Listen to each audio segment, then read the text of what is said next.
मगर जैसे ही फजर की अजान हुई, अपने कमरे के अंदर दाखिल होने लगा था, देखा दरवाजा अंदर से लॉक था। मुझे नए सिरे से गुस्सा आने लगा। पहले ऑफिस से अच्छा खासा जलील होकर घर वापस आया था, और अब जब आराम करने का वक्त आया था तो बीवी हमेशा की तरह दरवाजा बंद करके बैठी हुई थी। मैंने जोर से दरवाजे पर लात मारी और चिल्लाते हुए कहा, जल्दी से दरवाजा खोलो, मेरी तबीयत ठीक नहीं है। दूसरी तरफ से मुझे कोई भी जवाब मौसूल नहीं हुआ। ये देखकर मेरे गुस्से में मजीद इजाफा हो गया। मैं ऊंची ऊंची आवाज में अपनी माँ को पुकारने लगा। बड़ी मुश्किल से चलती हुई मेरे पास आई और मुझे डांटते हुए कहने लगी, तुम्हें मैंने कितनी बार कहा है कि कमरे में रहकर मुझसे बात किया करो। मेरे घुटनों में बहुत तकलीफ होती है, मुझसे उठा नहीं जाता। मैंने अम्मा को कहा वो सारी बातें छोड़ें, अपनी बहू का ड्रामा देखें। आज दोबारा से दरवाजा बंद करके बैठी हुई है, पता नहीं अंदर क्या करती रहती है। मेरी बात सुनकर अम्मा ने अपना सर हाथों में गिरा दिया और कहने लगी, तुम्हें कितनी बार बताया है कि इसकी इबादत का वक्त होता है, उस वक्त उसे परेशान मत किया करो। मैं चिड़चिड़ा और कहने लगा, उससे पता होना चाहिए मेरी तबीयत ठीक नहीं है। इससे पहले कि मैं मजीद कुछ कहता, अचानक एक कमरे का दरवाजा खुला और उसका सफेद खूबसूरत चेहरा मेरी नजरों के सामने आ गया। मगर मुझे उसके इस चेहरे से बिल्कुल भी मोहब्बत नहीं थी। मुझे उसकी आदतें बहुत जहर लगते थे। वो हद से ज्यादा नेक और परहेजगार बनती थी। मैं जब भी उसके पास थोड़ी देर के लिए बैठ जाता तो वो मुझे नसीहतें करने लगती और दीन के तालीमात देना शुरू कर देती। मुझे ये सब कुछ बिल्कुल भी पसंद नहीं था। मैं शुरू से ही अयाश तबीयत का इंसान था और मेरी परवरिश भी एक ऐसे माहौल में हुई थी जहां नमाज रोजा का कोई तस्वर ही नहीं था। मेरी माँ ने अपनी सारी जिंदगी अयाशी में गुजारी थी। वो अपने जमाने में स्टेज ड्रामे करती थी और अब्बा जान भी छोटे मोटे गुलूकार थे। भलाशवा उनका कोई बड़ा नाम नहीं था, लेकिन उनकी हरकतों की वजह से मुझ पर बहुत बड़ा असर पड़ा था। बचपन से ही मुझे गाने बजाने और लड़कियों के चक्कर में पड़ने का बहुत शौक था। मैं अपनी जिंदगी में रंगीन में गुजारी थी। मुझे जब अम्मा ने बताया कि तुम्हारी बीवी एक परहेजगार औरत है, तो मैंने विलविला मचाना शुरू कर दिया। अम्मा को मैंने कहा कि उसके साथ मेरा गुजारा नहीं हो सकता, बेहतर यही है कि अब ये रिश्ता खत्म कर दें। मुझे ऐसी औरत चाहिए जो कदम कदम पे मेरे साथ चल सके और जो मेरे दोस्तों के सामने भी जाने से शर्माए ना। मैं एक ऐसी सोसाइटी में रहता था जहां पर अपनी बीवियों की नुमाइश करना फख्र की बात समझी जाती थी। जिसकी बीवी जितनी खूबसूरत होती थी उसकी उतनी ही तारीफ की जाती थी। सब दोस्तों में उसकी वाह वाह होती थी। मेरी शादी का दिन था। मैं बहुत ज्यादा पुरजोश था कि चलो मॉडर्न ना सही लेकिन खूबसूरत बीवी तो मिले। अब सब लोग उसे देख कर जल जाएंगे और हर तरफ ही मेरी बीवी के चर्चे होंगे। मैं बैठा उन्हीं सोचों में अपनी मगन में गुम था जब अचानक ही मेरे एक दोस्त ने मुझे झिंझोड़ कर कहने लगा, ये तूने कौन सी बीवी से शादी कर ली है? इसकी बात सुनकर मैं बेसाख्ता सर उठाकर देखा तो सामने वो नकाब में थी। उस कदर शदीद गर्मी भी उसने अपने हाथों पर दस्ताने पहने हुए थे। सिर्फ उसकी आंखें नजर आ रही थी। उसने पलकें झुकाई हुई थी। ये देखकर मैं अपनी जगह पर उठकर खड़ा हुआ बेयकीनी से अपनी माँ के चेहरे की तरफ देखने लगा जहाँ पर इत्मीनान मौजूद था। यूं लग रहा था जैसे ये सब देखकर उन्हें बहुत खुशी महसूस हो रही हो। मैं तेजी से उनके पास गया और उनके कानों में सरगोशी करते हुए कहने लगा, ये आपने क्या किया? आपने तो सारी दुनिया के सामने मेरा तमाशा बनाकर रख दिया है।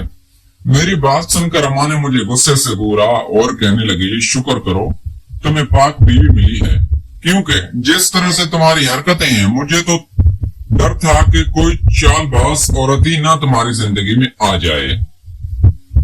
अरे मैं अपने रब का जितना भी शुक्र अदा करूं कम है। अम्मा तो जैसे अपनी बहू के खिलाफ कुछ भी सुनने के लिए तैयार नहीं थे। तंग आकर मैंने दोबारा से अपनी जगह पर जाकर बैठ गया। शौक के निकाह पहले ही हो चुका था, इस वजह से अब वापसी का कोई भी रास्ता नहीं था। मेरे दोस्त मेरे करीब बैठे मेरे कानों में सरगोशी कर रहे थे, मेरा मजाक बना रहे थे। सबसे ज्यादा तो मुझे गुस्सा उस वक्त आया जब मैंने डीजे को गाना बजाने के लिए कहा तो लड़की का बाप उठकर खड़ा हुआ और कहने लगा, इस शादी में गाना बजाने वाला काम नहीं हो सकता। अगर आपके कानों को ज्यादा मसला हो रहा है तो आपके लिए नाते चला देंगे। उसने दो टोक अंदाज में ये बात की थी। उसने जरा भी इस बात का लिहाज नहीं किया था कि मैं इसका दामाद हूँ। यह सुनकर मेरे पांव लरसने लगे और सर पर बुझी अम्मा भी मुझे कहने लगी, क्या हो गया, क्यों छोटी छोटी बातों का असर ले रहे हो? हर चीज को नजरअंदाज करो, सब कुछ बिल्कुल ठीक हो जाएगा। रात के वक्त मुझे मेरे दोस्त चिढ़ रहे थे। कोई कह रहा था तुमने एक मौलाना से शादी कर ली है, तो कोई कह रहा था कि तुमने एक बीबी जी से शादी कर ली है। अब तुम इसके साथ जिंदगी कैसे गुजारोगे? तुम्हारी जिंदगी तो बहुत मुश्किल हो जाएगी। वो तो तुम पर रोक जमाएगी और तुम्हें दीन की तालीम देती रहेगी। उस वक्त में जमाना में जो बहुत ज्यादा जहालत थी, मुझे इस तरह की बातें सुनकर शर्मिंदगी महसूस हुई थी। कुछ ही अरसे बाद जब मुझ पर हकीकत आश्कार हुई तो उसके बाद मैं सुधर गया, लेकिन वो वक्त मेरे लिए बहुत मुश्किल था। मुझे लग रहा था कि वाकई वो ठीक कह रहे हैं, अब तो मेरे लिए जिंदगी गुजारना ही मुश्किल हो जाएगी। अचानक ही एक दोस्त मुझे कहने लगा कि तुमने तो कहा था कि तुम्हारी बीवी बहुत खूबसूरत है, कहीं वो काली और बदसूरत तो नहीं? इसी वजह से तुमने उसे छुपाया हुआ था। मैंने गुस्से से उसके चेहरे की तरफ देखा और उससे कहा कि जब मैं तुम्हें इससे मिलवाऊंगा तब तुम्हारा मुंह हैरत से खुला का खुला रह जाएगा। तुम सोच भी नहीं सकते कि वो किस कदर हसीन औरत है। ये सारी बातें मैंने अपनी माँ के मुंह से सुनी थी। हकीकत में तो मैंने आज तक उससे देखा ही नहीं था। तकरीबन बारात के 3 बजे मैं फारिग हुआ और अपने कमरे में चला गया। जैसे ही अंदर दाखिल हुआ, सामने का मंजर देखकर एक लम्हे के लिए मेरा दिल धड़का। वो मेरे कमरे में जाए नमाज पढ़ रही थी, उससे के पास कोई होश ही नहीं थी।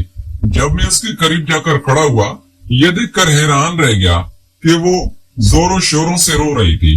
मैं जानता था कि उससे क्या हुआ है।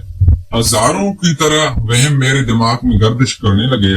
सबसे पहले गलतफहमी जो कि मेरे दिल में आई थी वो यही थी कि हो सकता है कि ये लड़की किसी और से मोहब्बत करती है, लेकिन मेरे साथ शादी हो जाने की वजह से रो रही हो। मैंने उसके कंधे पर हाथ रखा, उसके वजूद को करंट लगा और वो तेजी से पीछे की तरफ हटी।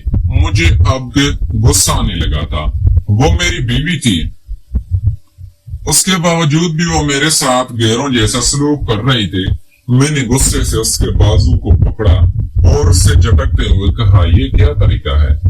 मैं कोई पराया मर्द नहीं हूँ जो मुझसे दूर भाग रही हो, और ना ही मैं तुम्हें जबरदस्ती अपने साथ लाया हूँ। ये सब लोगों के सामने तुम्हारे साथ निकाह किया था और इसके बाद तुम्हारे घर वालों की मर्जी से रुखसत हुई हो। खबरदार जो दोबारा कभी मेरे साथ इस तरह का सलूक किया। मेरा दिमाग यकदम गुस्से से घूम गया था। मुझे इसका ये अंदाज बिल्कुल भी पसंद नहीं आया था। वो शर्मिंदा नजर आने लगी और मुझे कहने लगी, माफ कर दी, गलती हो गई। मैं अपने ख्यालों में गुम थी, इसी वजह से खौफजदा हो गई। अब की बार मैंने हंसने लगा और उससे कहने लगा कि अगर तुम्हें किसी और से मोहब्बत थी तो क्या जरूरत थी मुझसे निकाह करने की? एक तो तुमने अपनी जिंदगी बर्बाद कर दी, उसके साथ साथ मेरी जिंदगी को भी किसी काबिल नहीं छोड़ा। वो बेयकीनी से मेरी तरफ देखने लगी और कहने लगी, आपको किसने कहा है कि मैं किसी और से मोहब्बत करती हूँ?